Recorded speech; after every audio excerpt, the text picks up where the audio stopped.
And in today's episode, we delve into the world of sales and learn from the legends who paved the way. Zig Ziglar, Bob Proctor, Brian Tracy, Jim Rohn, Tom Hopkins, Tom Murphy are just a few of the names that have shaped the sales industry and made it to what it is today. And you won't believe it, but they all had one thing in common. And this one thing in common is another sales legend great himself, my great friend, Mr. Omar Periu.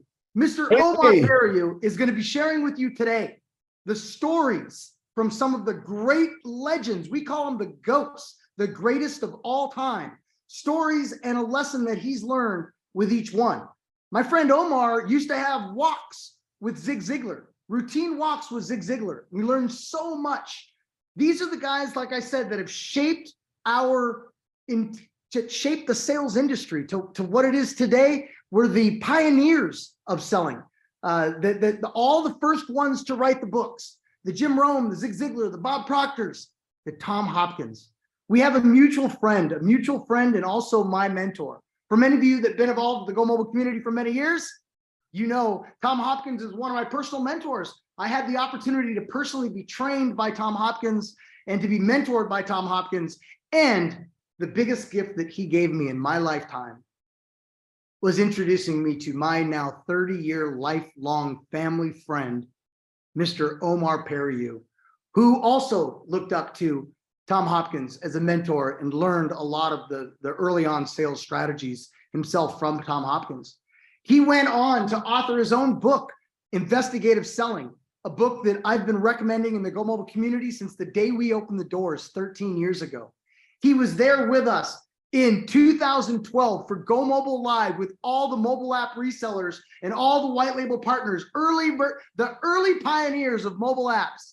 And he was there with me, handing out the maracas, throwing out the t-shirts, and saluting with the mariachi band. It was an absolute amazing, amazing event.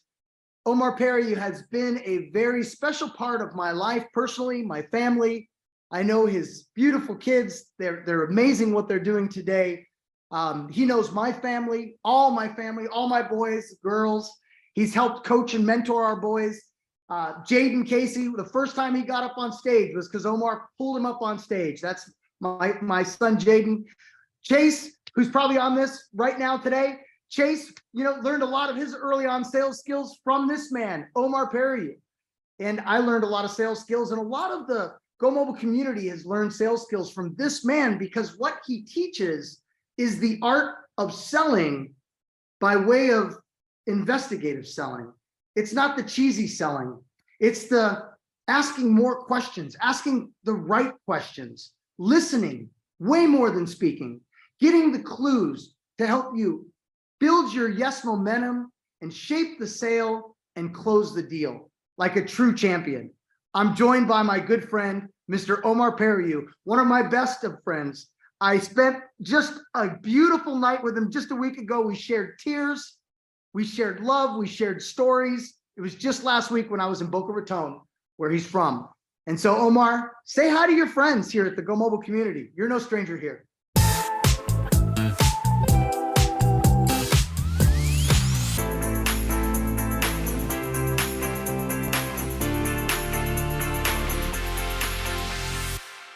Let me just tell everyone a little bit about myself and why we're doing this and how this ended up being what we ended up doing. I came from Cuba. I was born in Cuba, and I escaped with my mother, and then my father came later. We were sponsored by a church in those days. They sponsored Cuban families around the United States, and we were sent to Joliet, Illinois. Big blizzard, snowstorm. We land, guys. Listen to this. No money, no credit, no friends, no family. We don't speak English, and we've never felt cold air. So Cubans in Chicago say no. We're tropical people, right? Island people. But we adapted. Mom and Dad adapted. Mom got a job as a maid. Dad got a job as a mechanic. We were the only Hispanic family in Joliet, Illinois.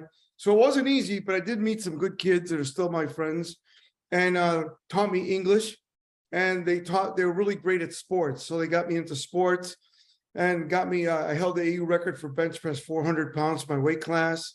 made the Olympic trials for the 100-yard dash. That's what they had then. And if I had more time, I'd tell you the story about that. But anyway, so I decided to go to college. I went to college for a full scholarship for music. My mom has a beautiful voice. And I went there, and my dad, not speaking English, had accumulated a gas station, no, 3 gas stations, auto parts, a block worth of real estate, his own home.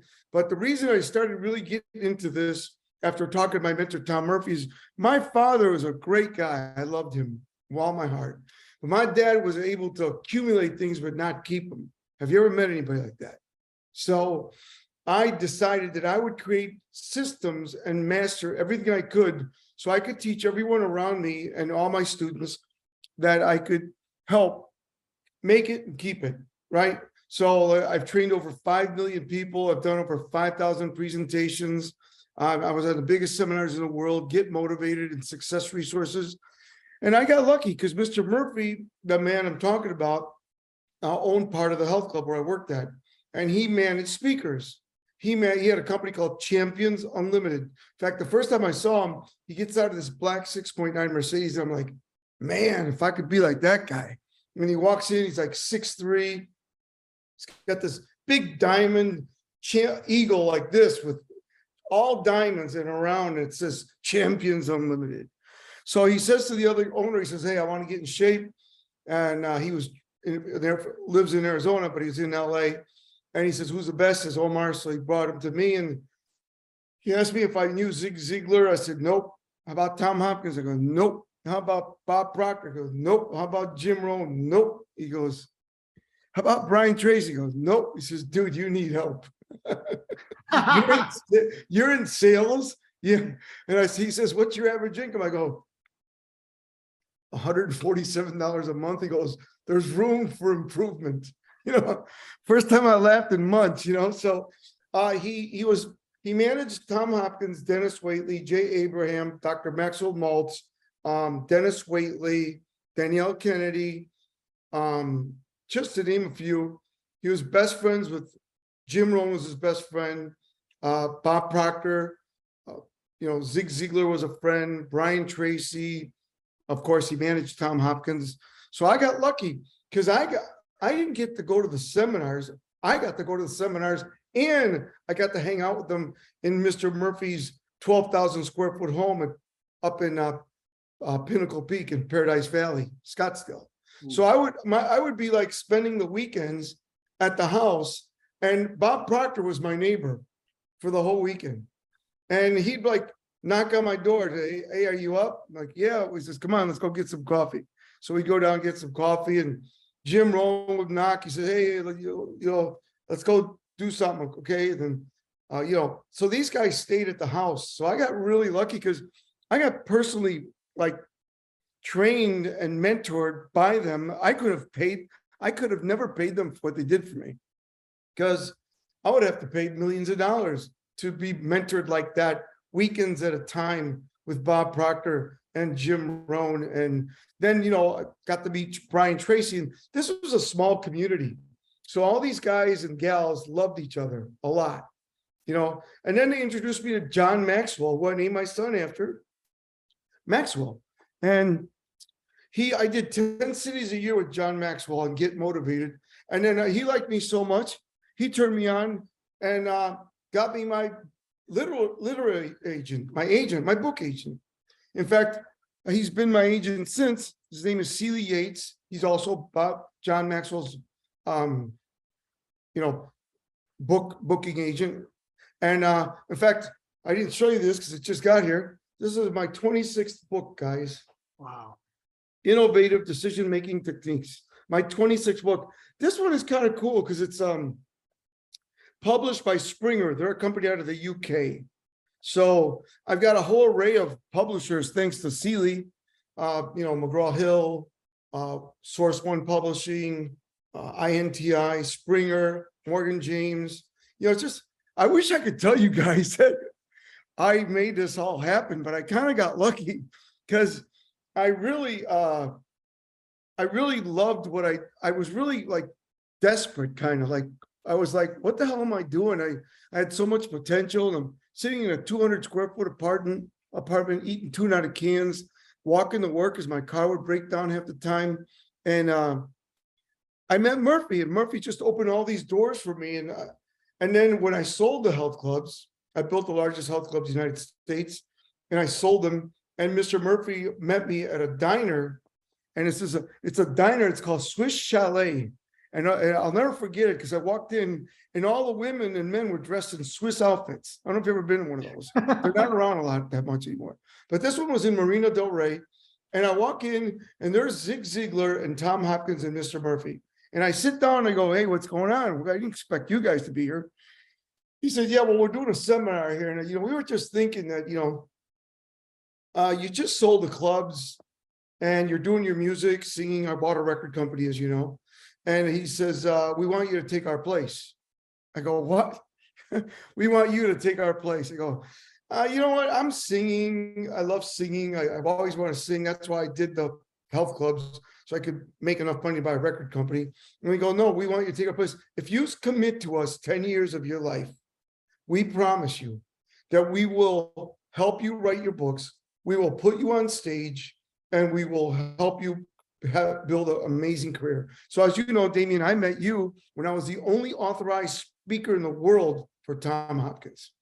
And so I did the leadership in the morning, and Tom did sales in the afternoon. So that's how I met you. You were at my leadership course. Yeah, I was 20 years old. I mean, I was like 20 years old with a ponytail. Yeah, 40. That was 30 years ago, right? And I was I taught leadership, and I would out. It's funny because Tom would love it because I made all these people so much money. Zig and Tom were great salespeople from the platform. Jim Rohn would have me do his close for him. He didn't like selling from the platform. Neither does Les Brown, my dear friend. So I do closing for him. But Brian Tracy can sell from the platform. So, those three, Tom, Brian, and Zig, can move product. And Jim Rohn and Les just don't feel comfortable. And Bob Proctor can sell. He can sell too. But I got lucky. These guys liked me, and they invested their life into my life. And that's what Tom said. He said, "You got to invest your life into other people because, I said, "Why me?" He says, "You're the most coachable guy we ever met." Tom Hopkins said that. He said, "I've never met anybody so coachable and humble," because he said most people, when they start doing well, they lose their humility. And number two, they start being know-it-alls. I'm still coachable. I listened to Earl Nightingale this morning, The Strangest Secret, and then I listened to part 2, right? Yesterday, I was listening to Zig. Day before, I listened to Jim Rohn, Take Charge of Your Life, one of my favorite programs. So, I just love learning. I guess that's my thing. I love to learn. And the one thing I want to tell everybody, and I'll stop talking about myself, is it's really important that when you go through a program, don't go through it once. They've done research. If you go through it once, you retain 6%. If you go through it 6 times, you retain 62%. So what I did is I went through it 100 times. So, and then, the funny thing is, when I was, the first speech I did was at Anaheim at Disneyland, I'm sorry. And Tom Hopkins put me up in front of my first speech, 450 people teach a leadership course. Now, I've sung my whole life, but I never spoke in public. And Damien and I had a 4-hour talk, right? I didn't even know how to turn on my overhead.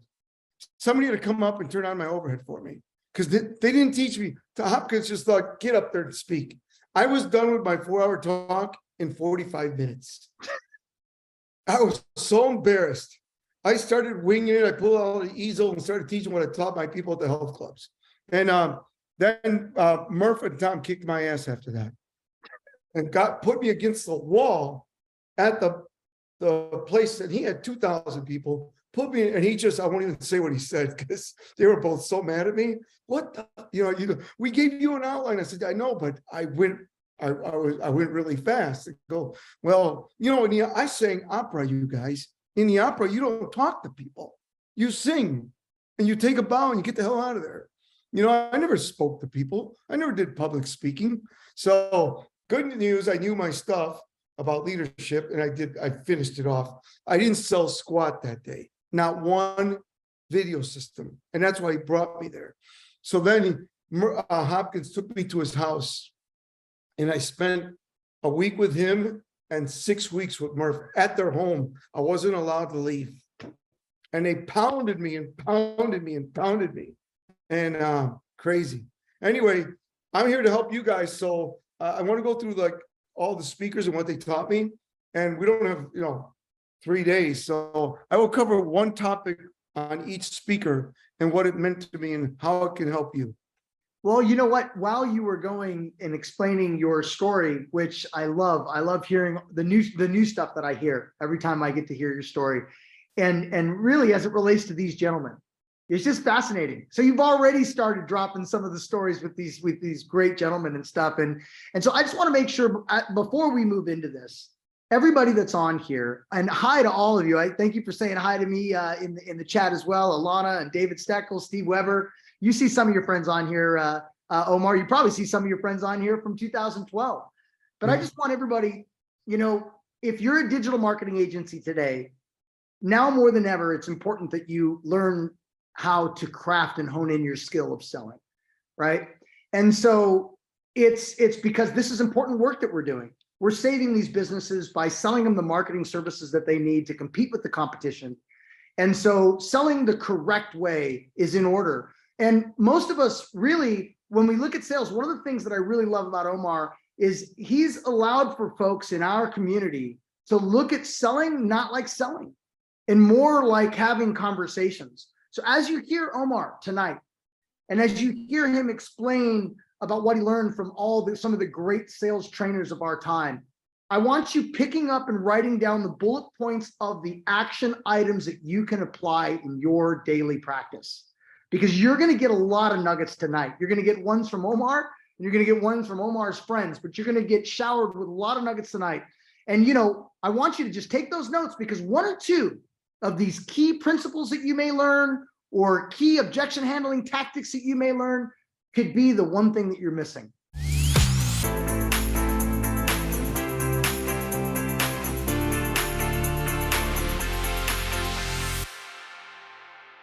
So Tom Hopkins, let's talk about Tom Hopkins. Tom Hopkins was very structured, as you know. Tom was and is a gentleman that everything had to be to the timing, everything had to be right. So the first thing we tell you is you got to have, first, your foundation has to be a positive attitude and motivation and how to eat rejection and failure. So you got to have a positive attitude, right? Right. And Zig Ziglar used to say about me, he said, Omar, you're the most motivated guy I ever met in my life. He said, you'd go after Moby Dick with tartar sauce. He was funny. That's a good one. He was always saying. And then, so you need motivation, right? You need enthusiasm. And, I love the 4 letters of the end of enthusiasm, which is I am sold myself, right? The last 4 letters. And then you need how to, if you're going to be in sales, you better know how to eat rejection and failure. So he would teach you that first.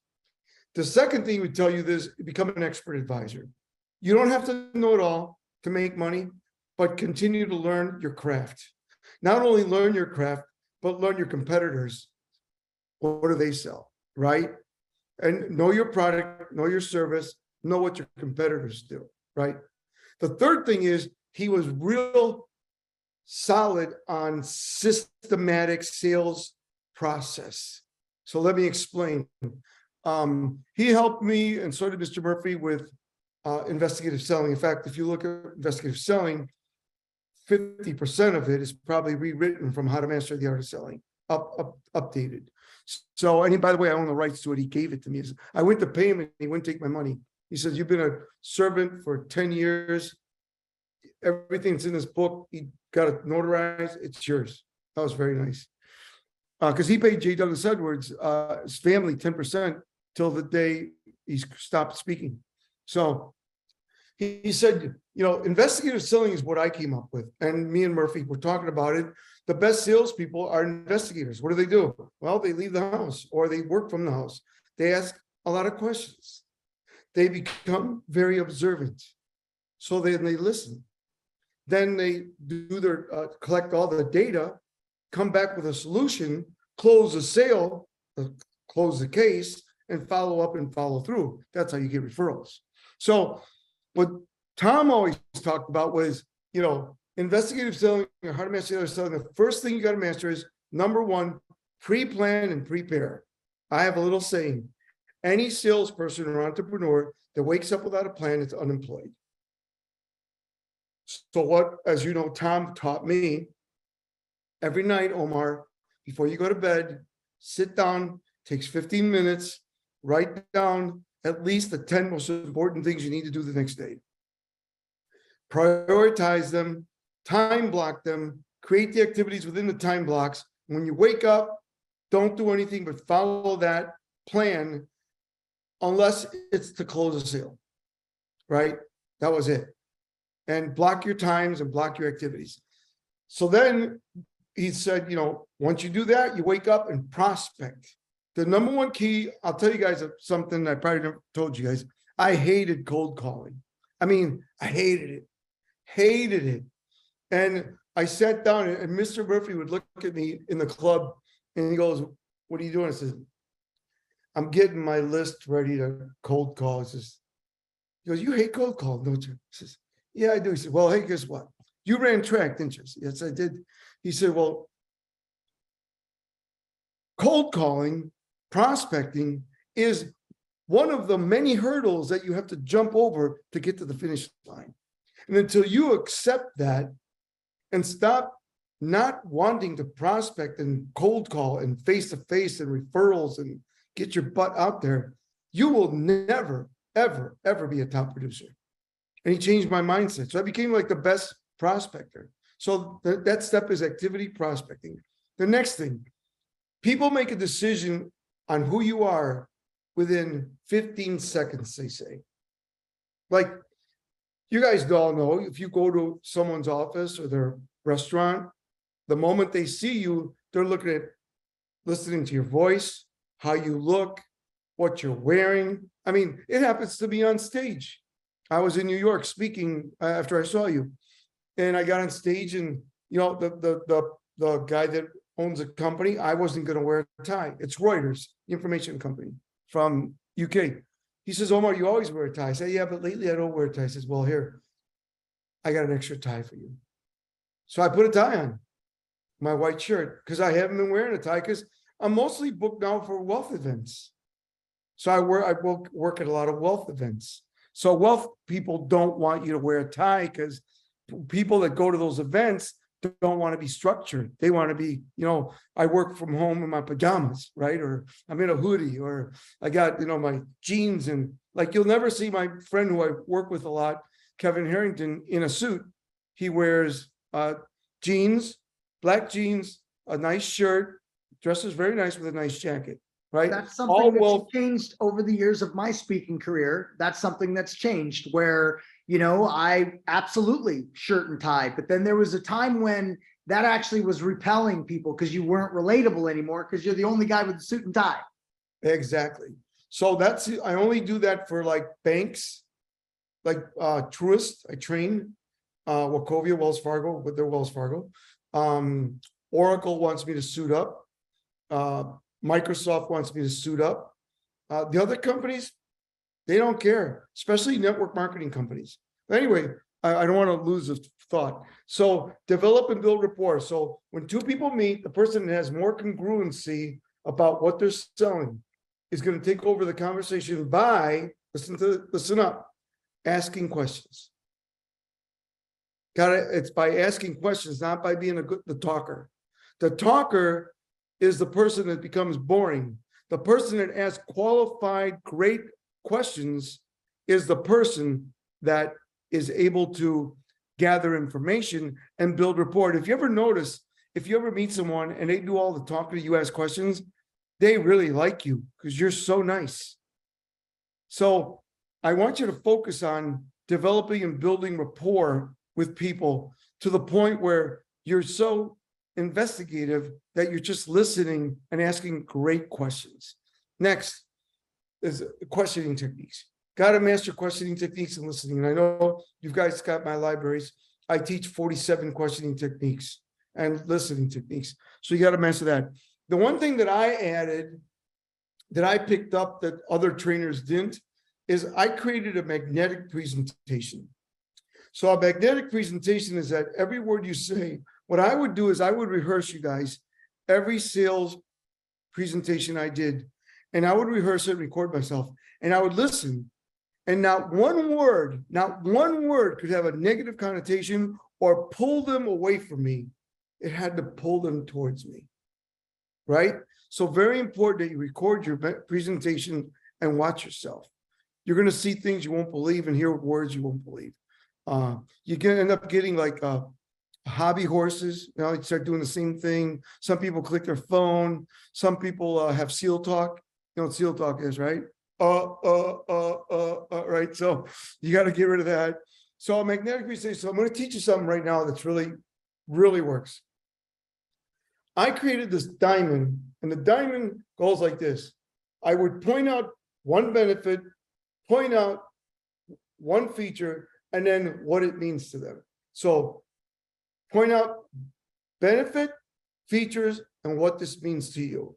Let me give you. Okay, so Damien, you walk into my restaurant, right?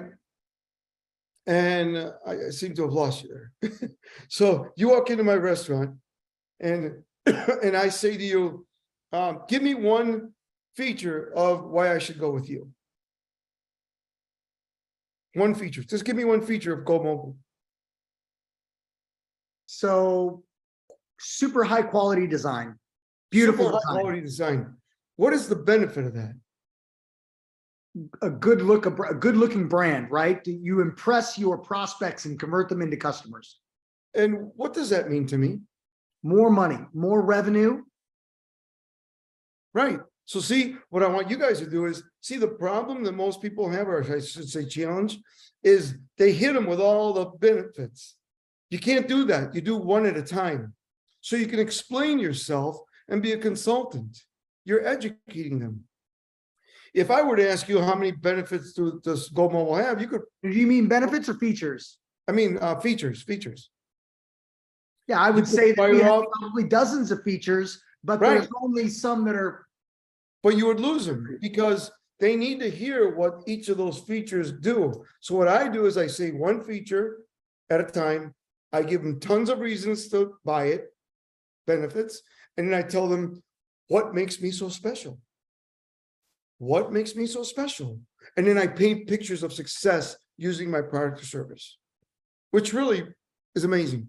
Next, got to learn how to negotiate objections. And as you know, I teach a 4-step and a 6-step system. The 6-step I got from my mentor, Tom Hopkins. So I said I own all the stuff in my book. And so we teach, you know, how to handle objections. That's a whole happy hour in itself. And then we go into closing the sale, which I'm the master at. As you know, I'm in the top 5 in the world for platform sales.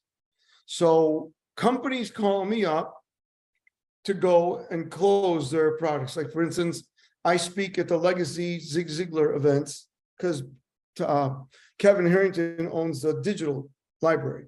So we sell a $2,000 library at that event. Kevin gets up and speaks for 45 minutes. I get up and speak for 45 minutes and I close on that package. You can see it on YouTube. And I do that all the time for him. I work with the 10X. I'm the closer for them. I'm the closer for Think and Grow Rich Tour, the Napoleon Hill Foundation. I've done closing for you. And 10X is the Grant Cardone, right? Yeah, well, 10X Grant Cardone, also 10X Mastermind, which is Phil Smith. Okay, that's right. And you've done sales for us, absolutely. Yeah, so there's a reason for that. If you believe in what you're selling and you educate yourself, it's the same techniques to closing once you master it. And that's what I've done. So, but I can only sell something I believe in. I can't sell something I don't believe in. So the next thing is become a follow-up specialist. Follow up, follow through so you get referrals, guys. And that's the way you get long-term customers. And that's how you get referrals. And that's what Tom Hopkins taught me. Now, I don't know if you want to take a question about that, or if you want to move on to Brian Tracy. Yeah, does anybody have questions? I'll share a couple little stories myself since we're on with Tom. One of the things that was the early on in my sales career. Early on in my sales career, I was knocking on doors selling newspaper subscriptions. I was knocking on doors, junior careers selling candy bars and candy packages and all that good stuff at like 15 and 16. And, that's when I learned about rejection, because when you go door to door, man, you just get rejection all day. Right. And then here I am now finally starting to take sales training, because the company that I was representing, Card Service International, I had my own little business selling credit card terminals, credit card processing to all these businesses. Back in the old days, they were going from the knuckle busters it was like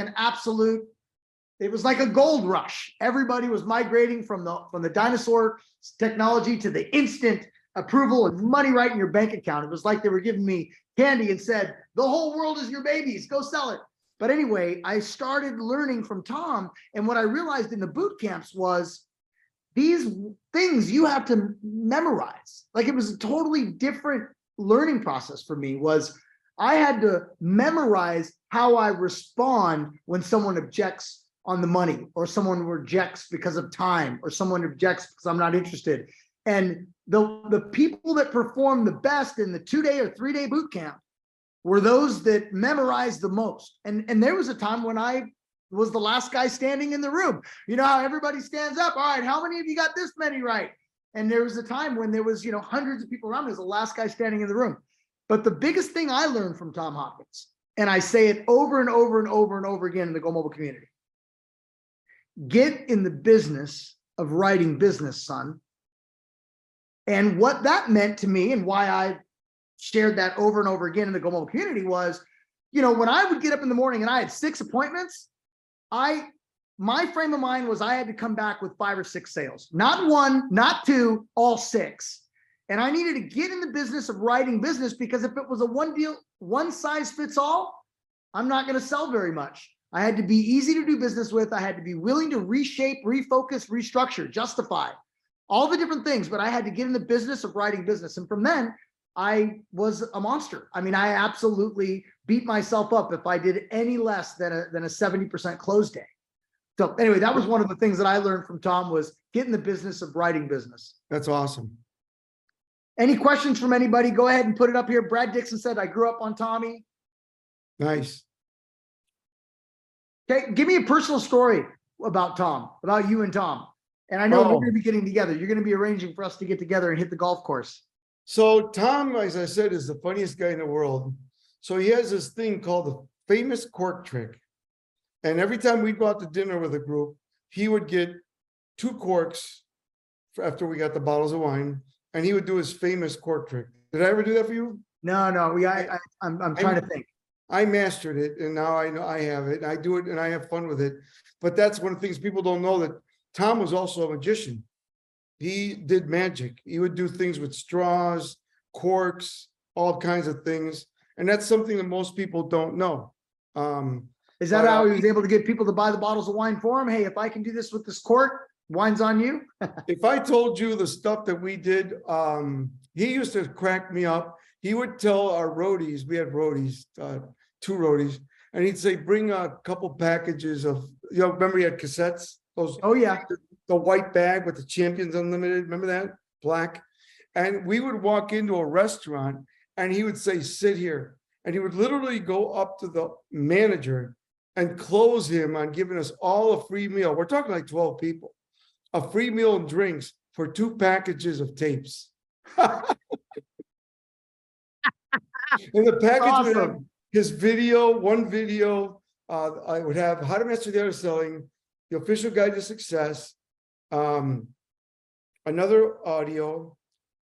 Oh, yeah, then the videos, 2 videos, and then a coupon for a discount to go to the boot camp. And we would go everywhere, and he could bring two packages. Watch this. And he'd go and close them. He goes, son, to him, it was sport. It was absolutely sport. Yeah, it was all about the clothes, he said. Yeah, it's all about the clothes. The guy was amazing. David says, what's the best Tom Hopkins program or book that you recommend? How to Master the Art of Selling. It's still my favorite. It's old, but it's good. Pop that in, Derek. How to All right, message cool. person. Let's talk a little bit about Mr. Tracy. So Brian Tracy, I met him when I was 19 and a half years old. A long time ago, guys. I'm 65 now. 65, yeah, 66. And they all call me son still, which I crack up. Brian calls me son, and Zig called me son, and Bob Proctor called me son, and all these guys. And Rohn called me son. So he goes, son, you got to learn to become better every day at anything you do. Just be, and he go like this, become better every day, become better every day, become better every day.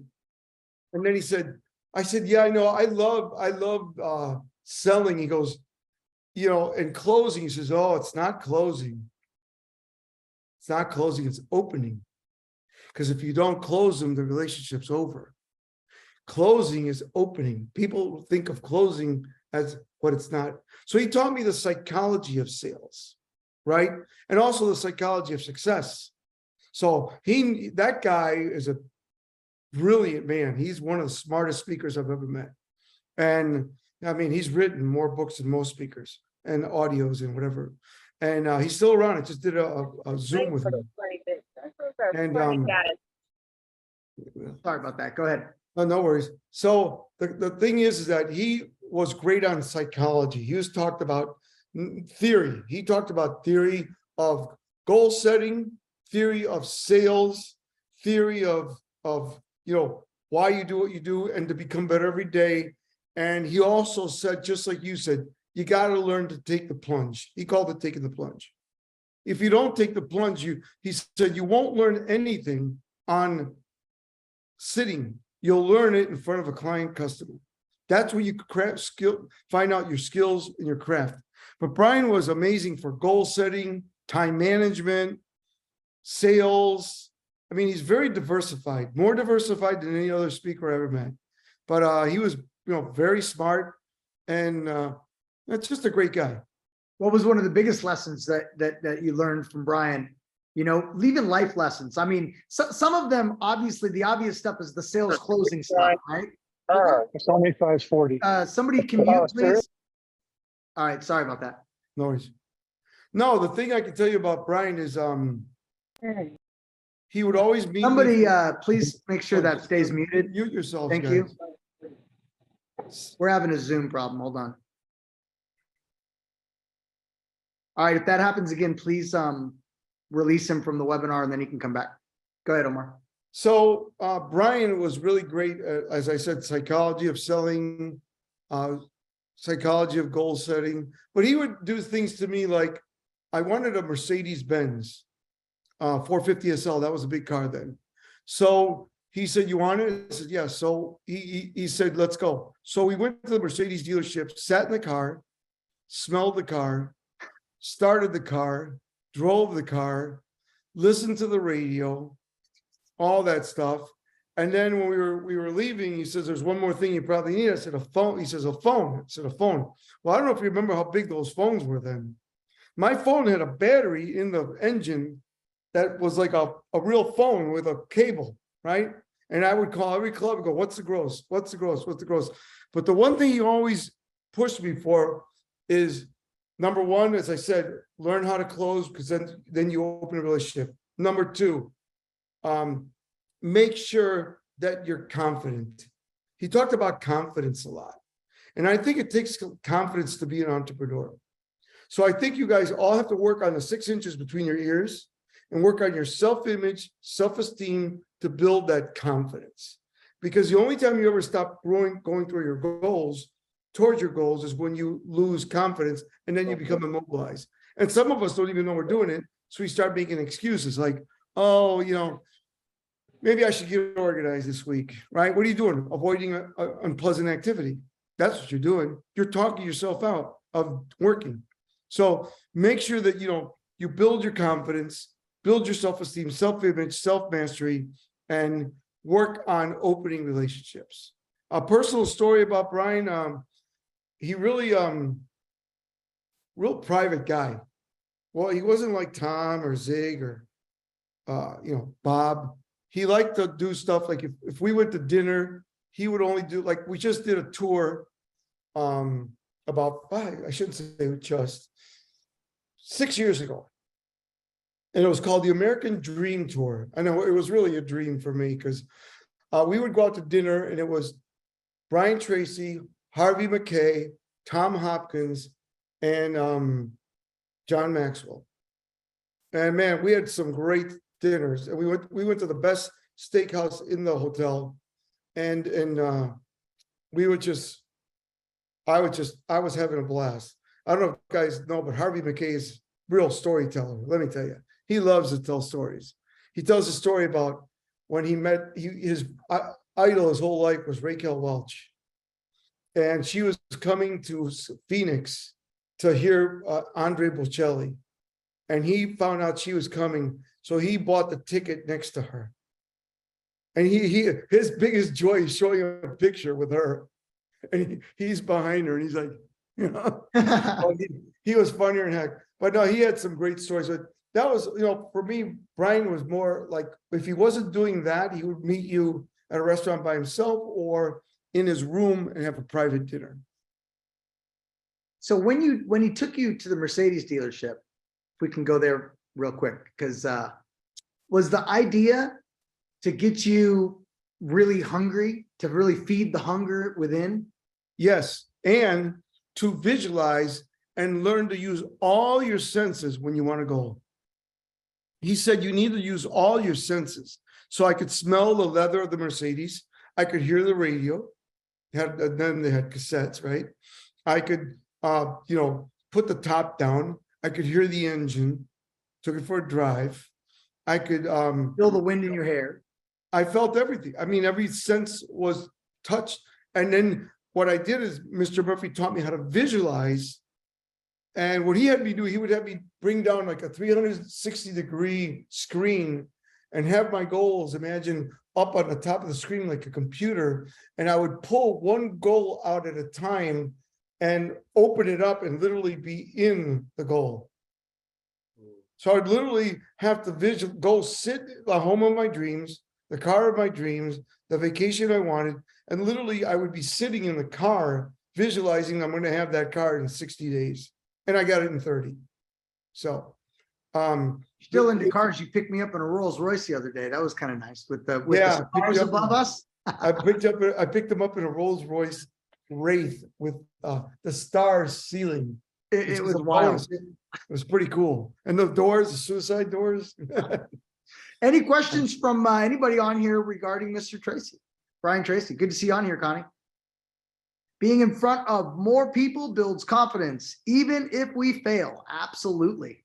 Absolutely. Remember, you know, the old, I always teach people that expect rejection. And the way you expect rejection and learn to eat failure is to get the you out of failure. Get the you out of failure and learn to fail forward faster. His name is Tom Murphy, for that person asking. Sheila. That's Sheila, yeah. Yep, fail forward faster. You know, I'm trying to remember which one was the one that told me that you know, you start to count your no's because you're gonna learn. It was Tom. You're gonna take six if it's six no's before you get a yes. 5 no's to get a yes, and then put a money amount on it. Right? Yeah. So basically, you're earning money every single no. Learn to love the word no. Fall in love with the word no. I can hear him now. Yeah, he's amazing. Great orator.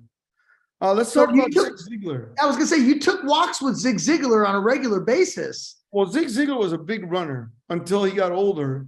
In fact, he holds the record at the Cleveland Institute in Texas for running the furthest at a lower rate at the Cleveland Institute. It's still there. And he was a big runner, but when he got older, he couldn't run. So we were on I was so lucky.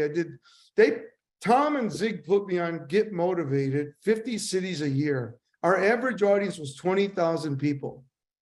That's crazy. I remember those events. And so it would be Zig, this guy Phil Town, rule number one, myself, then General Colin Powell in the afternoon, Tom Hopkins, and then people like Lou Holtz or the celebrity of the coach or whatever, and then Joe Montana in San Francisco, Steve Young. I got to meet people.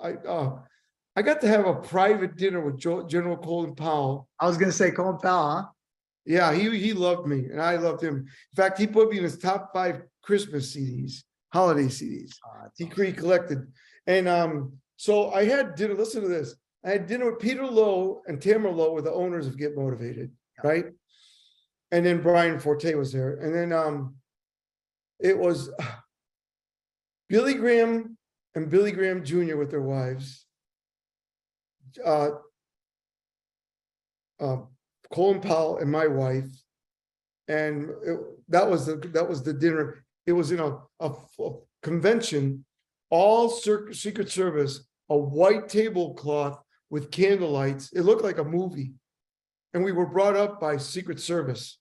And I mean, can you imagine hanging out with Billy Graham Jr. and That's and his wild. son? How old were you then?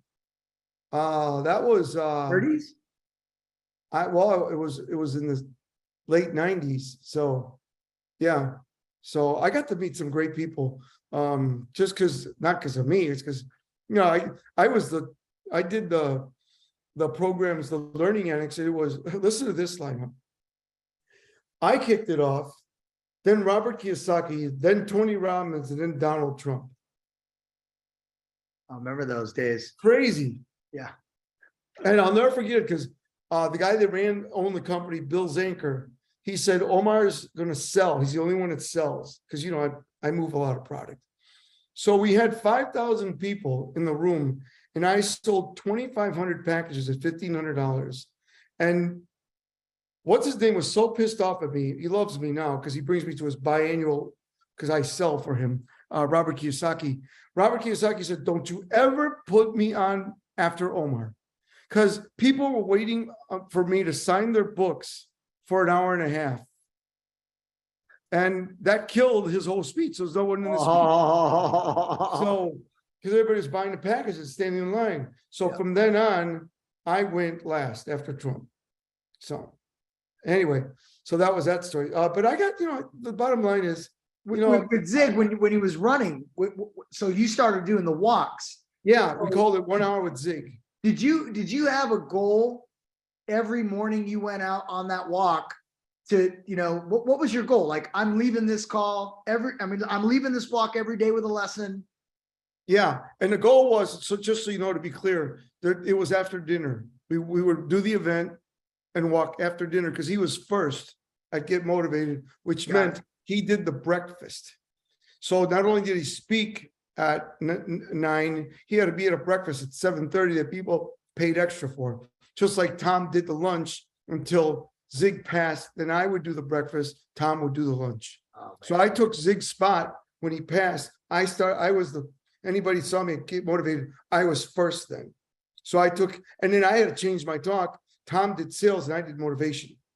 So, but the walks were at night. The walks were amazing. And I got to tell you, we didn't talk about sales. We talked about being a gentleman. Yeah. We talked about being a man of integrity and character. We talked about, I'll never forget this because, my wife passed 5 years ago. Yeah. And you met her. She was a wonderful girl and had a tragic accident. But we picked up Zig Ziglar the first time. And I borrowed Tom Murphy's Mercedes 4-door to pick him up in Arizona because he was speaking at Tom's boot camp. And I went there, picked him up at the airport. I stuck a pump in the back of the car. Remember Prime the pump? That pump weighed like 200 pounds. That thing was all metal, on a piece of wood. Remember we do the Prime the pump, put a little bit here. Remember that? And he was amazing. And my wife was in the front seat. And I said to my wife, Mr. Ziegler's here, honey, could you get in the back seat? And when I took her out, he grabbed her hand. He goes, don't you ever do that again. Your wife is first. No other man matters more than your wife or your spouse. And, he was like adamant about it. He sat in the back all the time when we picked him up because he wouldn't let my wife sit in the back. She's number one. And he loved his wife, Jean. She was amazing. The redhead, right? She was a decided redhead, meaning she decided. He was funny as heck. So I used to love all his little quotes. I'll never forget getting in a shuttle. And he's very happy all the time. Hey, good morning. It was a shuttle going to the Marriott in LA. Hey, how you doing? And he says, how you doing? And she goes, not so hot. Why are you so enthusiastic? And he whispers in my ear, who licked the candy off of her Tootsie Roll? He was so funny. He always had these zingers. He's, people would talk to us Zig about. Zingers. Yeah, he had a million of them. He'd talk about money. He says, I've been broken. I have money. I'd rather have money. Money won't make you happy, but money will let you find out what will make you happy. It's green and it goes with everything. He was funny. Anyway, Zig taught me how to be a man. And I'm sure he taught a lot of individuals to be a man, woman, whatever, to be integrity, character driven, integrity driven. The guy was amazing. It wasn't about, he sold you because he was who he is. And he's a great speaker, as you know. But I love that guy. He would call my house every holiday, and the kids called him Ziggy. And they'd pick up the phone because they knew his phone number because it said, the name on the phone. And they go, it's Ziggy, Dad, it's Ziggy. And he goes, hey, kids, how are you? How you doing? I'm doing better than good. Hey, how are you? He's just like, and the kids would be like fired up because Ziggy sent them little books, little children's books, and they would look at the books and it had his picture. So that Zig. So every holiday, every birthday, I sent the Ziglar family the biggest basket. I would build baskets in the city of Dallas, have them dropped off at his house. And there was, no kidding, size of a table. And it was all, he loved ice cream and chocolate and sweet stuff. And then when he got older, Gene goes, from now on, you send fruit. So he gets his first basket. He's like, aw, because he wanted ice cream and candy and chocolate. And he had a real sweet tooth. Wow, you built baskets the size of tables to deliver him candy. Well, guy changed my life. And he only wrote 4 forwards in his life. And mine was the last one. And long story short, I'll make it real quick because I know I want to move on and get everybody. Zig, I think I told you the story. He wrote the forward to my book, From Management to Leadership. And I asked him at Get Motivated after our walk, I said, would you honor me? Now, I've known Zig for years now. And I said, would you honor me and write my forward for my book, From Management to Leadership? He says, well, son, I don't do that because my publisher does not allow me to do forwards. I said, okay. I said, but I will ask. How's that? I will ask him because you're very special to me. I said, okay. So he says, he went and asked, and he was with the same people that John Maxwell is, and we all knew each other. Maxwell gave him the Legend Award and all that, remember? So he comes back, he says, only on one condition, that my daughter who wrote his books would go through the book and make sure it's biblically bound. So they went through my whole book, and he sits with me at the next event. About a month later, goes, I got good news for you. I'm going to write your forward for you. I got some other news for you they may not like. I have to pull out 22 pages out of your book. I go, 22 pages? The book is only 278 pages. It's a leadership book. He goes, here's the good news. My daughter has already rewritten your 22 pages for you. So she went through my book. His editors went through my book. They spent like crazy money. And I go up to him. I go, I got to pay you. He says, no, this is my gift to you. So he gave me, rewritten by his daughter, edited by his people, published by his people. And he says, I'm going to do something that nobody has. I'm going to ask all you guys a question. Has anyone ever seen a quote from John Maxwell on a book or a forward? And the answer is no. You know why? He's not allowed because of his reputation. But my book, From Management to Leadership, has quotes and a little forward from him. because he believed in me. And that's why I named my boy after him. He lives 35 minutes from me. He's amazing. That's a good So story. that's my That's a really, Zig. really good story. Yeah. I Dave, think we should move on. We only got like 30 minutes. yeah, man. Dave asks, what's your favorite Zig Ziglar book? Oh my God. I'll see you at the top. There you go. I was going to say that one. Good one. That's a I'll really see good you one. at the top. That's amazing book. Amazing program. Yeah. All right, let's go. Who's next on tap? Well, Jim Rohn. All right. Jim Rohn was, I don't know if a lot of you know, but he was a fisherman, big time fisherman. He had a home in Beverly Hills, and then his dad had a farm up in Idaho.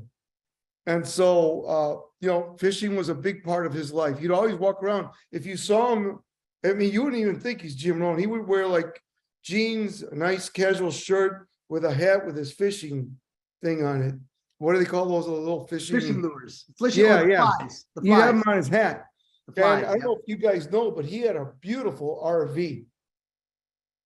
And one day we were in LA and we just finished a speech, and Mr. Murphy and the three of us were in the RV, and it was an amazing RV. You can imagine. I mean, he did very well. And so we're in his RV, and they have those red lights that they let one car go at a time. Well, this guy's beeping at him and beeping at him and beeping at him. And he's like, what's with this guy? And the guy goes to his side and blows the red light and goes to the I-10, which is one of the freeways there. And we pull up right behind him, and it's a traffic jam. That's all LA, right? And he goes, what was that all about? Look where he's at. He's one car ahead of us, beeping, getting all pissed off. The guy was literally hot, screaming at him, get that thing out of my way. I'm in a hurry. And meanwhile, he's one car in front of us, and we got this big RV behind him, laughing our butts off. But he was a great guy. So Jim Rohn, what he taught me was that you needed to be educated. And you don't have to be school educated. Remember, I never got a degree. I'm on the board of governors, guys. Well, look me up. I'm on the board of governors at Nova Southeastern University. I'm on the board of directors at Wayne Huizenga School of Entrepreneurs. I don't have a degree. I give out 880 diplomas every other year and do the commencement speech. And I asked Dr. Dean Pullman, the dean, why do I do this? He goes, because Omar, and I'm in a cap and gown, you guys. I never wore a cap and gown in my life, except for 8th grade in high school. And I go, why am I doing this? He says, because you're the person out of all of us that knows how to take people from vision to acquisition, which is what Jim Rohn taught me. How do you go from vision to acquisition? And he said, the key is to become educated. And he would give me books. Richest Man in Babylon. He'd give me Ben Franklin. He'd give me books that you didn't think, Secrets of Growing Rich by George Wattles. He'd give me, he liked the old timers, Earl Nightingale. He would give me like stuff that was old. And then, of course, I was there when he recorded the DVD and recording How to Have Your Best Year Ever. Because I was on tour with him 12 cities a year. And then believe it or not, he started doing my events. He did 4 events for me every year. His manager was Kyle Wilson, a very good, very nice gentleman who was his manager till he passed. So, he for self-development, well, let's put it this way. Tony Robbins, that was his mentor. And Tony Robbins, if you go see Tony Robbins, and you listen to any of Jim Rohn stuff, you will hear Jim Rohn through Tony Robbins. So, and Tony Robbins is the biggest speaker in my industry, and I've had the pleasure. I did 10 events for him called Results, and then I did 3 masterminds called Success with Success Resources. I did 3 masterminds for him, and that was fun. It was when General Colin Powell was alive. It was General Colin Powell, Deepak Chopra, and myself and Tony Robbins. Can you imagine? Wow, how about that for dinner? Yeah, that's a dinner.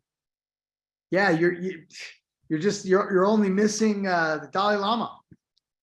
Yeah, these guys, I mean, and Tony was very busy. He works on sleep and getting fit, and all that. So he would only show up once in a while. But I have a funny little story about Tony. We were doing these events called Results, and he's got a good heart. And he wanted us to all get together. And I really like Tony. He lives right by me here, 20 minutes away in Manila. He used to live in California, La Jolla, but he moved here for tax reasons. And so his office is in La Jolla still. And I know his president really well, became friends with him. They used to remember that place, Blue Lagoon, that we stayed at once? Well, he would stay there too. So that's how I got to hang out with him at the beach, his president. They love Harleys. They have, him and his wife are Harley people. They don't have kids, they have Harleys and pets. So he wanted to have all of us be at his office. So he had myself and all these big people and another friend of mine. I wish I could think of him. He's a big tax guy, Sandy Botkin. He and I are buddies. So we're all there waiting, and we, he puts us up at the nice hotel there, La Jolla, what's it called? That fancy resort. And we get driven to his office, or waiting, and he's in La Jolla. Tony decides not to come all day. We're all sitting there all day. They brought us lunch. Very nice. So we're all we all got flights. We got to go. He paid for our flights. So he says, tell everybody to change your flights or you're off the program. So we're like, oh, shit, I don't want to lose. He's putting us in front of 10,000 people every time, selling like a lunatic, And so we come back the next day, had a great time that night. Deepak Chopra lives there too, So I had dinner. He's a really nice man. And then we come back, and the next day he doesn't show up again. Well, they rebooked our flights, first class. He says, tell him do it the next day. The next day he comes in, we call it Tony time now. Tony time. So it was 2001 to 2002, we did this event. So for Christmas, we sent them a big clock with a chain. So he thought it was kind of funny. He didn't get the joke, right? Huh? I'm letting Lucia out, but I'll be right here. I can hear you. He didn't get the joke at first. Well, I think because we didn't know that Flavor Flav guy wears a big clock in his chest. That's right. And he thought we were making fun of him, and we weren't. We thought that it would help him to be time management. So then the next year we bought him a Buddha with a clock on it. So we bought him a Buddha with a clock on it. He liked that. That was cool. But anyway, long story short, he's a unique individual. If any of you have been to his events, I did many events with him. He says, you're going on at 11. And he would start, and I would be going on at 3 or 6 in the afternoon. I always be there at 10, ready to go. I'd be waiting till 6:30 to go on, because we call it Tony time. So now he doesn't. Now he doesn't say that long. He used to stay. Tony Robbins is would you say, like, the main influence in Tony's life, and Tony's what he does today, and the firewalks and the big, stadiums of 50,000 people? Was that the main? Jim Rohn was the main influence. He was his main mentor. He talks about him. That's the only mentor he ever talks about on stage. Nobody else. Yeah, and see, I actually hear late in the game. I've seen some videos and things like that, but I've never been to the famous events that all my peers have gone to. All my peers talk highly of. It's on the bucket list. It's one of those things that my wife and I both want to do it, because you kind of have to. I wish you would have gone 10 years ago, because he doesn't do them he only comes on for like an hour and a half to 3 hours. And he only does like one day now. But when he did the 3 days, and then he would, move you to mastery, and then business mastery, and then platinum. And then I got to speak at the presidential circle, which is you pay $1 million a year and 50% of your income increase. I got to speak at 3 of those. Oh, yeah. And that was amazing. And, but the people pay $1 million a year to him. And he said, he was talking, not to me, somebody else. And somebody asked him, how many people do you have in this program? He says, 33. And they go, why 33? Because he says, my overhead is 44 million a year on my personal side. And that's what I need. So, and you don't talk to Tony, you You're not like one-on-one coaching with Tony. You only see him once a quarter at his house. But for some people, that's amazing. Yeah. Yeah. I told you when we had dinner the other night that the closest I got to Anthony Robbins was that I lived right above his mom for several years in Huntington Beach in my condo when I was 19. So when I was coming home, or 20, 21, I was there for a few years, coming home, making all kinds of racket, at 2 a.m. Didn't realize this, come to find out later that, that was Tony Robbins' mom living right below me that heard every pound of the floor when we would come in. He lived in La Jolla. He had a little castle up there for a long time that I went to. And he had literally had a castle in La Jolla. Yeah. It was actually Carlsbad. And but no, that guy he's the beast. It's amazing because I've done stuff, as you know, you can look me up on Instagram, Grant Cardone. And Grant Cardone has had big events. The last event in Vegas, he didn't have anybody sell. He just wanted celebrities. But no one's outdone Tony. It's just, anyway. So Jim Rohn will teach you about self-development and becoming better. Let's talk about Bob Proctor. Before you go to him, what would be your favorite book? Since David's been on that good cadence of asking about that, I think it's what's your favorite book or program or something that you would say from Jim? Well, I said, take charge of your life. Okay. Number one. Number two, how to have your best year ever. It's a video that I was there. They recorded 2 times in Dallas and then edited, and I happened to speak right after him. And so I sat and watched it because I wanted to see the recording. It was recorded by, remember Brian Dodge, the promoter, one of our promoters. I do remember him. And he owned Results like Ron Marks, and he recorded it and edited it. And then I sat through both those, and I spoke with Tom right after that. We were on tour with Jim for 3 years. We did 12 events a year, and it was amazing because you guys, the events are one thing, but to hang out with them at dinner. Oh, we're on the tour bus. Yeah, I mean, when you're like hanging out, that's when the zingers come out and the gems, and you see why they're who they are. Yeah. Right. How they act as human beings. Tom Hopkins is the ultimate closer. Brian Tracy is the ultimate genius speaker. Zig Ziglar was the ultimate Motivator, speaker, motivator, and gentleman. And Jim Rohn was just all around. I mean, if you want to learn, he didn't talk about sales. He talked about communications, but he talked about leadership. He talked about self-development. He talked about becoming. He talked about, I mean, his delivery was amazing. I still love listening to Take Charge of Your Life. His delivery, that Boston accent that he's got, is amazing. Because his family moved from Boston to Idaho because his dad loved to fish. So they bought a big farm up there on the water, which was amazing in Idaho. And he then took over. He inherited it after his dad passed, and he would spend many days there. But that was his passion, is fishing. But yeah. Take Charge of Your Life, or How to Have Your Best Year Ever film. So next on to Bob Proctor. So he just Bob left Proctor.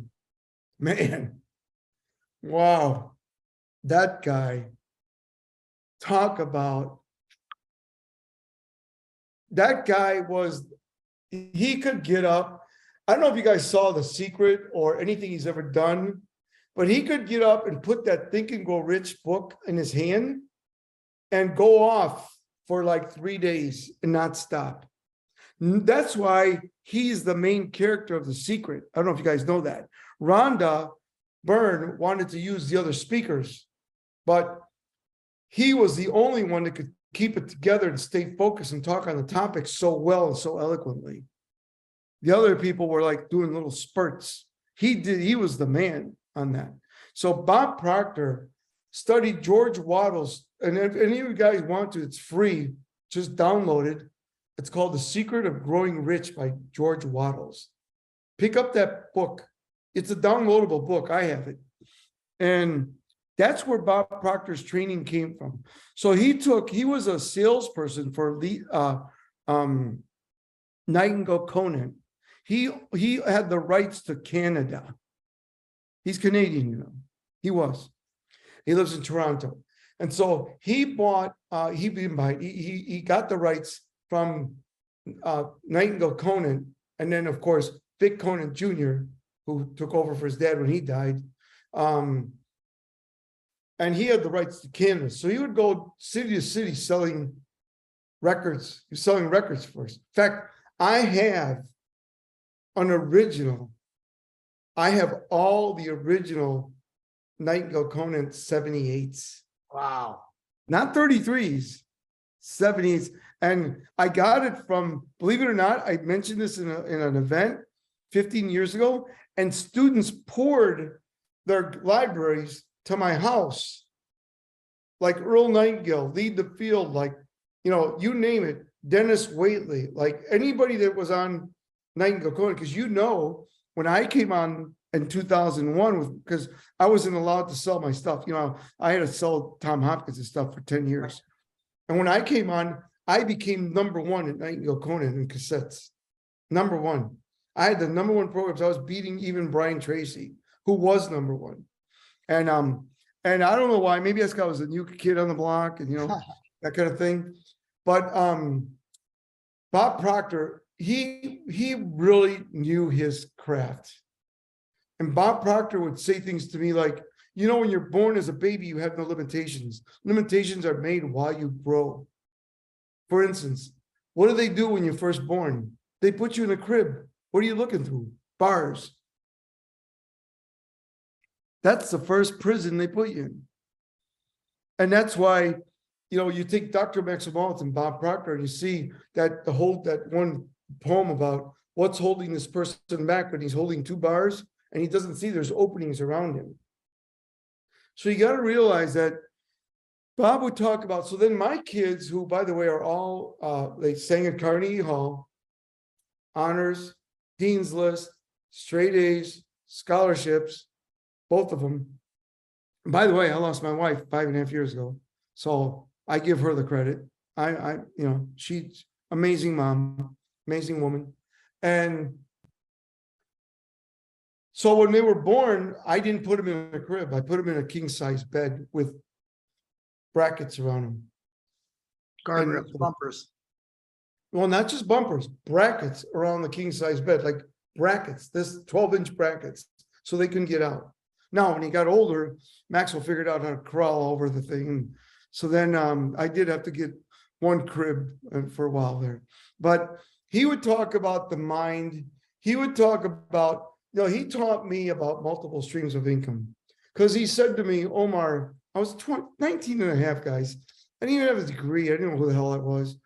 And I was just like a sponge. And he goes, Omar, you know what multiple streams of income? I said, yeah.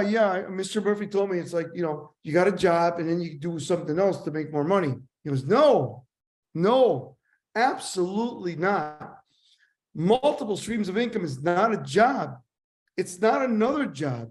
It's not 3 jobs. It's making money while you sleep. Which I have now 7 multiple streams of income. I do this because I love you and I love your team. I don't need to do this. I still get paid a lot of money to speak, but I do things for like you and friends because I love it, you know? And like Brian, I spoke for Brian for free and Les Brown for free a month ago. And, you know, I do stuff because I enjoy it. So We appreciate the thing is, you got to realize that Bob Proctor understood the secret of getting rich, the law of attraction, the law of vibration, the law of pain. You know, he always said, what you focus on expands. If you focus on crap, you'll get more crap. So you got to focus on what you want obsessively, not what you don't want. So that changed my mindset because I would focus on, you know, look, we're hit by 1,500 negative impressions a day, they say. Mm. So one of my goals, Damien and guys, is to have one positive day in my life, total. I've never had it. And, you know, I'm pretty good at this, just so you know.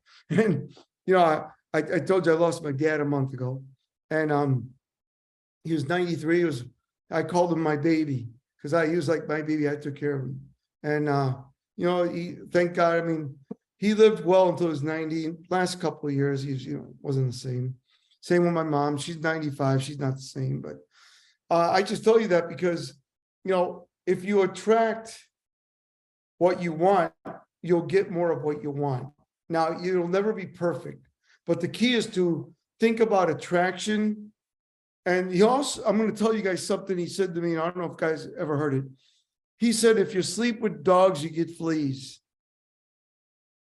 So hang around positive people. And now if your spouse or partner is negative, then you got to figure it out. But you got to figure out that who you hang around with, and you've heard this before, Damien, you look at your phone and look at the first 10 people or the last 10 people, your income is within 10% of those people. That's research. So who you hang around with affects your life. And I have friends that are really great, great people. And they're not like me. I'll never forget when I got married. They were all at my wedding. And they came to my home. I have a beautiful home. And I wanted to treat them. So I got married at the Boca Raton Resort and Club. It's now called the Boca Raton, the most expensive place in Boca Raton. And my wife's dad passed away when she was 16 and a half. So I paid for the wedding, almost 400 people. But can you imagine having Tom Hopkins there and Tom Murphy and all my mentors? They were at the tables. And in fact, Hopkins gave me a Rolex. And in the back, it says, "May your flight have no limit." It's pretty cool. And he also gave me a couple of pieces of art. But I got a piece of art from him too. yeah, I The know. Mona Lisa thing. Yeah, we got it. We both have the same one. Yeah, and I have the Phoenix. Remember the Phoenix bird he had? Ah, I have the original. that's awesome. Anyway, so I was telling you something. Oh, so Bob Proctor, all these guys were like the guys that I hang out with that I grew up with. They're great guys. They're good people, but they work for Commonwealth Edison, which is like here in Florida, FPNL, the energy company. They work for the city. They work. And by the way, I've trained 3 of them, and they're all retired at 55 and are millionaires because I taught them that that's not what you make, it's what you keep. And I taught them how to buy real estate and find, fix, and flip, or find, fix, and hold, and also buy everything right, whether it's cars, whatever. But the bottom line is they're all retired, and of course they're all union. They get 80% of their income. But that would have been your trajectory or singing had you not met these legends. Yeah. I really think that my dad had a third grade education, but he was an entrepreneur at heart. But like I said, the language barrier affected him, not speaking English. So it affected him in being an entrepreneur, number one. Number two, my father was very good at acquiring things, but not keeping them. So my goal was to master how to do that so I could teach you guys, and I have. So, but Proctor, man, I don't even know. I'll tell you a quick story about Proctor. We're out to dinner, and we're in Phoenix, Arizona, at an Italian restaurant, Murph's favorite Italian restaurant. And we're having dinner. And now, remember, I'm now 40 years old. So I've been working with Bob for 21 years. I know everything he teaches. I can give his speech, okay? I can, if your goal should scare you and excite you, it's not where you are, it's where you finish. The law of attraction, conscious mind, subconscious mind leads to results which moves your body towards or away from what you want. I mean, I could give you guys, I literally could do Bob Proctor. In fact, I'm thinking of calling his partner, because I don't think they're doing well without him. Maybe I should go and help them out.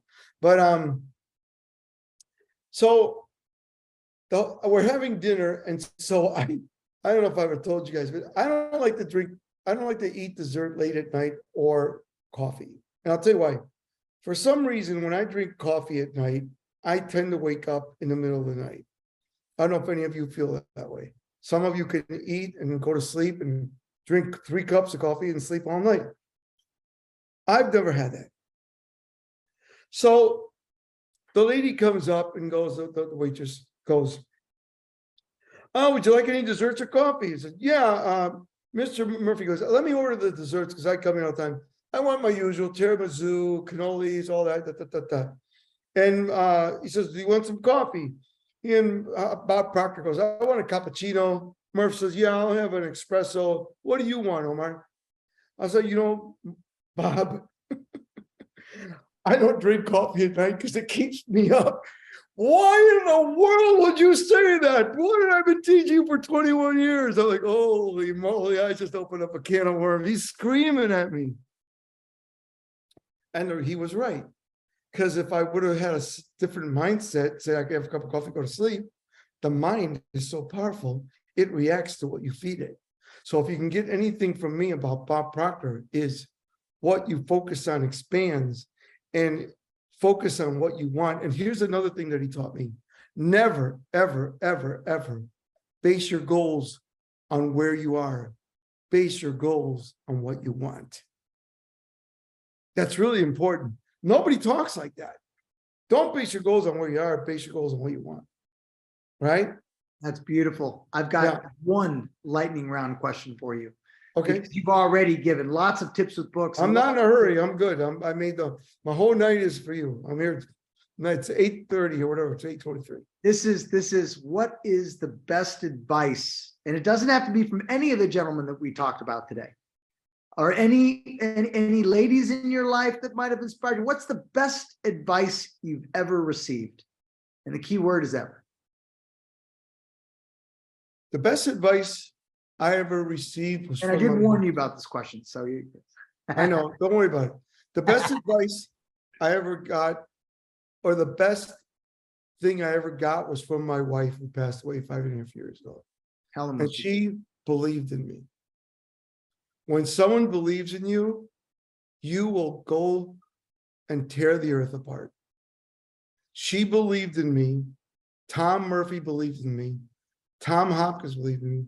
Brian Tracy believed in me. Zig Ziglar, Jim Rohn, Bob Proctor, Dennis Waitley believed in me. There was another gentleman you never met, which I wish you would have, Dick Gardner. Dick Gardner was a legend in sales and leadership. And he died at a very young age. I was with him the night before he died. He actually bought Elvis Presley's Phantom. Remember he had the Phantom, that cool car that was like a Grand Prix, all built up. It was a Cadillac, or it was all, anyway, he died in a car accident in Kansas City where he lived, hit a tree. Anyway, but that guy was amazing. But all these people, but most of all, my wife had a belief in me that I did not have. And when someone's got your back and someone believes in you, you will go through walls because you don't want to disappoint them. And if I can tell everyone is, I don't know you, but can I give you my heart and tell you I may not know you, but I believe in you. Even though I don't know you, I want you to realize that there's a guy over here in Boca Raton that no matter where you are, believes that you can go where you want to be. I believe in you. So take that tonight, say a prayer on it, or whatever you do, and believe that you've got what it takes already. Belief. So, it's like, I've known you for years. And, Nikki is a wonderful woman, and she's your cheerleader. In fact, at the first event I met her, you called her your queen. And that's when you first met her. So, you got to have that kind of, that person in your background that first it was Murph, then Helen, then Zig, then Tom, then Jim, then Bob, then, all these guys. But you got to have people that believe in you, because life is a bitch. Life is tough. You lose loved ones, you get your ass kicked, you gotta fight through this shit, because when it comes like out of fucking nowhere, excuse my language, but it comes out of nowhere. And that's, I'm sorry I said that word, I never swear. No, but when I get hit by my wife's death or my dad or my mom, all that, it comes out of nowhere. And when it kicks your ass, it kicks your ass. And you don't know when it's coming, but it's coming. And when you go out and get your ass beat trying to sell something you believe in or make a living as an entrepreneur instead of a job, you could get discouraged. So, life is full of lemons, and Dick Gardner taught me to make lemonade out of it. Right? Dick Gardner, which none of you know that name, but look him up. Dick Gardner. He died in 1970s. And he taught me about motivation. He said, Omar, motivation is nothing but motive action. What you'd rather do than not do at that very given specific moment. Motivation is motive action. You can be motivated in a negative way. You can be motivated in a positive way. Motivation is motive action.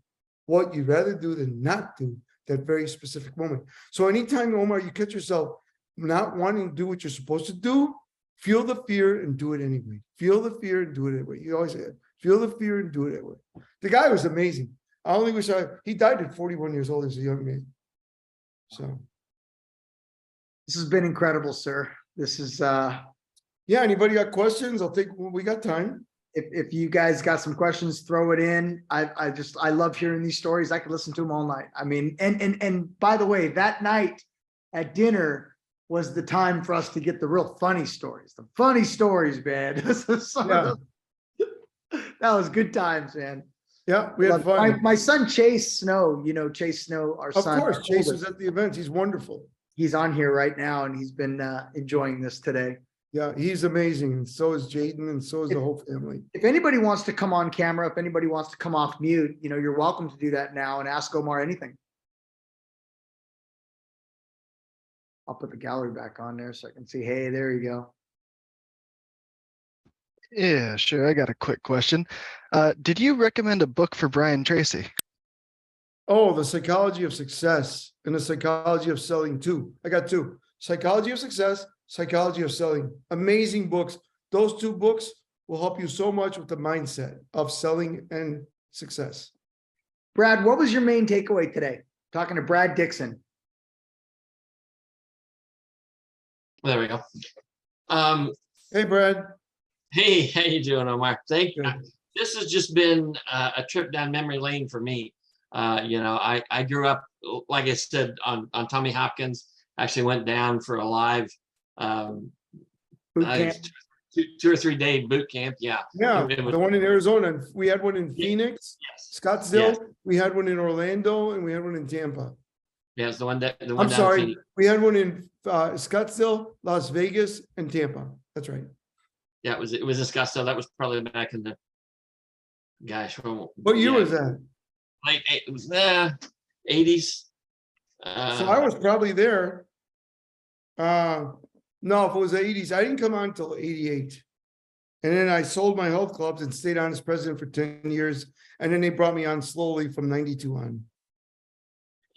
But so this has been great, and of course grew up listening to Zig Ziglar, and so this has just been for me a real trip down memory lane, and some of the things that I grew up with that and if you don't use it, you lose it.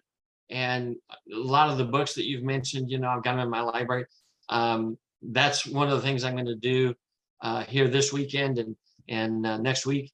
I'm going to pull out some of those books. I'm going to go back through Tommy. I've got some of Tommy's stuff. I've got to go. That was when they were on the cassette tapes. I've got a whole set of cassette tapes. I gotta start plugging those in, listening to them every day. And so that's what I'm going to do this next week. It works. And I knew that, but yeah, sometimes you just kind of forget what you know.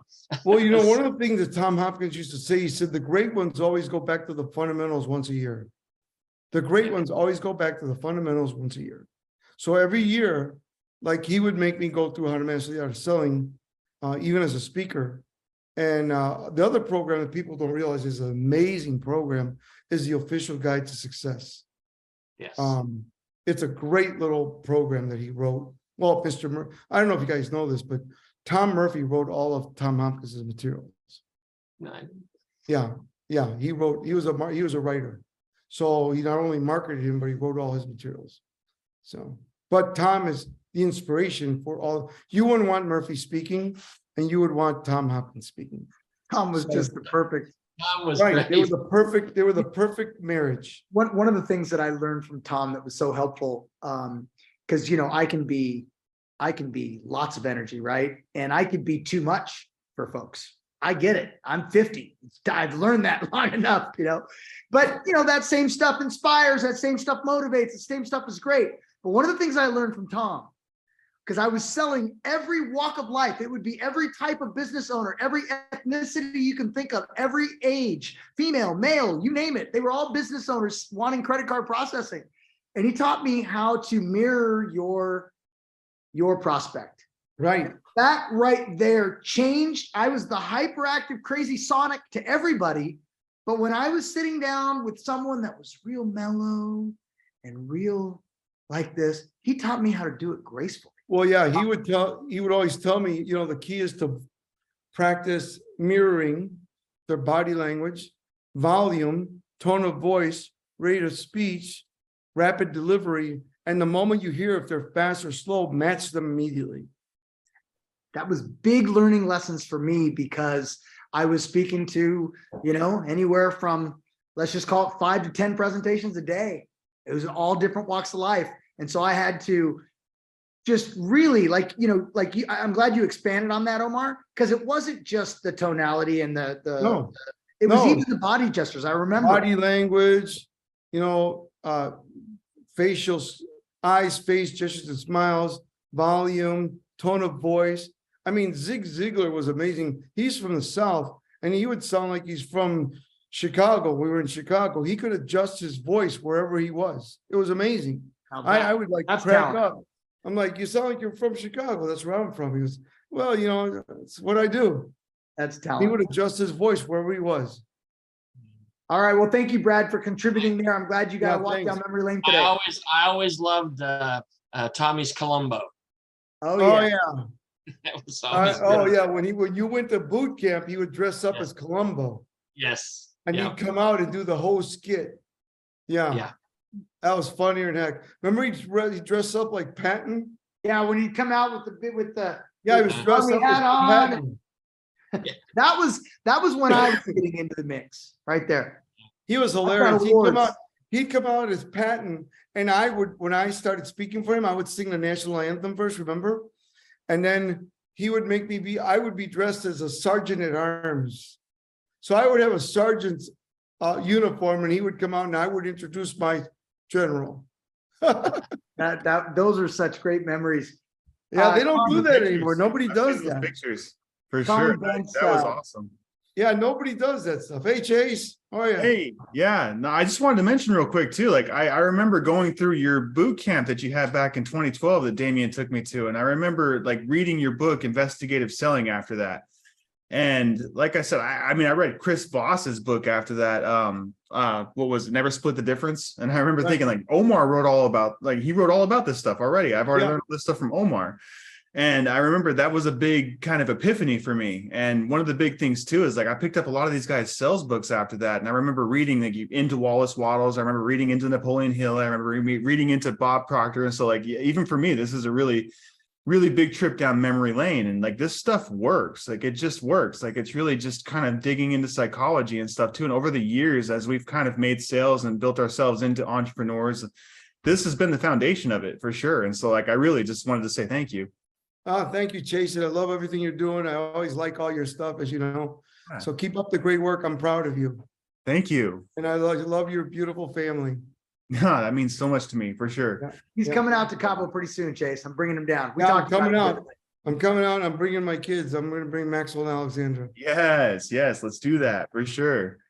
So Connie Bentz, I don't know if you want to come on camera and or I can read this too, but these are really nice words and I really appreciate it. And Connie Bentz, I want to publicly celebrate you for absolutely just crushing it. She just so everybody knows, you're getting to hear it today. She found $1 million recovery ERC deal with the Go Mobile ERC program. $1 million recovery. There is a pizza place that's getting $1 million back Congrats, Kathy. Yes. Congrats. Absolutely. And it's Connie that's on here. And I'll tell you what I'm so Connie, happy congrats, about. Connie. Also, the charity that Zito's Pizza gets to pick gets $10,000 because of the work that Connie did. Connie's great. going to make like $20,000, you know? And so Great- again, I'm great super job, excited. I just Connie. got this information yesterday. So I was really Great excited. job. Way to go, Connie. Oh, thank you. Great job, Connie. Congrats. Thank you thank you so much. Keep Hello, up the great work. Get out there. Damien. Get out Damien there. said Keep if I making could, it happen. jump in here today. Yeah, go you ahead, said- Connie. I know you just said if I could jump in here today. Honestly, this is so awesome for me as a solopreneur. And I'm actually sitting in my granddaughter's bedroom right now because I'm visiting with my son. But little webinar. But no, seriously, I've been in this for 7-8 years, and all the names that you just dropped and all the stuff that I have read over the years from the Bob Proctors and everybody, honestly, thank you, Damien. I'm so excited because I have little time, but I can make this work. So All right. Good job, You Connie. will. Thank you. thank you. You Thank will.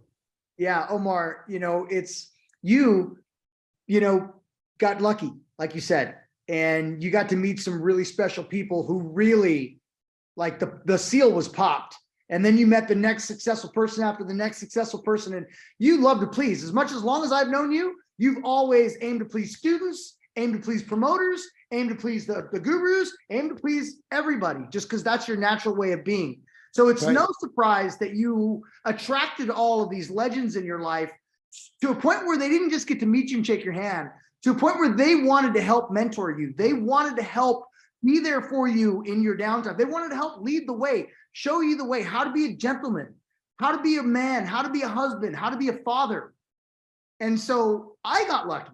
I got lucky by meeting you, and you've been able to inspire me and my boys and my girls, our boys, our whole family, and this family, Go Mobile Community. You've been there right from the beginning, 13 years now. And so I guess the learning lesson that I'm giving myself, that I'm learning from just this thought process is it's really important to have people that you look up to, that are mentors that you can follow. And it's really important to keep those relationships for years and years, decades. There was this man right here has been in my life for 30 years, and the way that I've been able to continue to contribute to my community by way of Omar is because I've kept that relationship alive, and he's kept that relationship alive because we mean something to each other. And so thank you, Omar, for believing in me. Thank you for being that inspiration for me and believing in me and always being there for me and my family. And you did it again today. Thank you so much. And thank you, everyone. And I'm so proud of each and every one of you. Keep up the great work. And, I'm here for you guys. And remember, success is in the moment. Make every moment count from this moment. Make every moment count. Every choice you make makes a difference. It's moving you towards or away from what you want.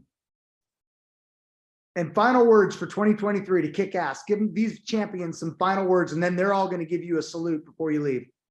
I want everyone to think about this day of change could be for you. This could be the day that you, wherever you are, take it to another level, upscale. And it's very important. You need a day of change. Regroup to your purpose and make sure your purpose is obsessive and stay persistent, focused, and never, ever, ever be denied of the greatness you have within you. Beautiful. Wow. All right, everybody, unmute. Do it for me before I break up. Go ahead. That was awesome. Thank you, Omar. Thank you, Sarah. Thank you, Sarah. Thank you, Connie. Thank you, Derek. Thank you so Thank much. you, Chase. Omar. Excellent. Thanks, guys. I can only see so many names. There's only like 6 names on here. So You. All You're right, the man, God bless, Omar. guys. You're the I man. got chills right now. Thank you Thank so you, much. Rich, Rebecca. Thank you very, thank you very much. Thank you, Omar and Damien. That was awesome. Thank you, This has been Sheila, Elizabeth. awesome. Thank you, Damien. Thank you very Thank you much. so much. Awesome for me. Thank guys. So Damien. Omar, one thing I want you to be thinking about tonight for me and for our family. Tomorrow is the 4th year since Sophia, our angel, passed tomorrow. It's her birthday. Oh, It's her birthday tomorrow. Oh, Damien. And so she'd be 20 tomorrow. oh my God. And so listen, I just want you thinking about our family tonight and tomorrow, because you know Sophia was very special to you and to Maxwell. You know, Yeah, the kids still talk about her. They said she had this wonderful outgoing personality, kind of like you. And we used to spend we would spend the summers in California, and Damien and Nikki and the girls would come and hang out with us. And we went to the OC. We went to some concerts. We went to all kinds of. We hung OC out at Fairgrounds, saw Montage. Kelly Clarkson. Yeah, Mahone. And anyway, I had a place at the Montage, and they would come and hang out with us, and we had a wonderful time. But yeah, she was amazing, and of course, greatly missed, and a beautiful soul and spirit. So when I said we shared tears together, you know, we've had a lot of loss, and like you said in this call today, it's going to hit you. And it's my point in bringing that up is that I was almost flattened by that moment in time, Yeah. right? And it's people like you, Omar, that believed in me for me to get up, keep it together. You got a family here, you got a business here, you got a community here. You have to keep going. I don't know how I did it. Honestly, I don't know how. I'm here now though. And it's because of having really good people like you in my lives. All of you that are on here, the community lifted me up and believed in me. And people like you, my mentors, and people like you, Omar, that believed in me, and my kids and family who believed in me, is why I got up, dusted off, and continue to be here for all of you. So thank you, Omar. Thank you. Thank you, Damien. I'll say a little prayer for her. Make sure I say a prayer for her. It's her Angel's birthday tomorrow. Oh, February 4th. February 4th. Damien. definitely I an used to angel. always compete with the Super Bowl, but she would always win. Yeah. All right. Damien. Omar, thank you, man. I love you so Thank much. you guys. Love you guys. Thank you. All right, everybody. Damien, I have to tell you something. You and your daughter have been on my mind off and on for the last few days, and now I know why. I didn't know why, but now I do. And of This- course, you know, we Thank you. have an unfortunate special bond of losing a child. So I've just my heart goes out to you. Thank you, Tara. Thank you. Thank you. Just think elephants tonight, everybody. Think elephants and pink. Oh, I love all of you. Thank you so much for your time. Thank you so much for your attention. I hope you enjoyed this. This is what this is all about, leaving content. This episode was one of my favorites. It will go down as part of one of my favorite interviews or settings with any human being. This was just an amazing experience. And thank you all for enjoying this with me. Omar and I talked about the possibility of working on a book together, where he expands on a lot of the stories and teachings from all the greats that he's had these opportunities with over the years. And that's what inspired the format of what we did today. So I'm glad you guys liked it. Thank you for everything. There is something in your inbox. If you want leads, and if you want a full calendar, and if you want to sell more mobile apps this year, go look at your inbox. Don't forget, go look at your inbox and see what I put out there for generating leads. It's incredible. It'll only be up for a couple of days, but go take a look at that. So thank you for being here today. Have a great weekend. We'll see you next week. Same time, same bat channel, same happy hour. Go mobile or go home. Take care, everybody.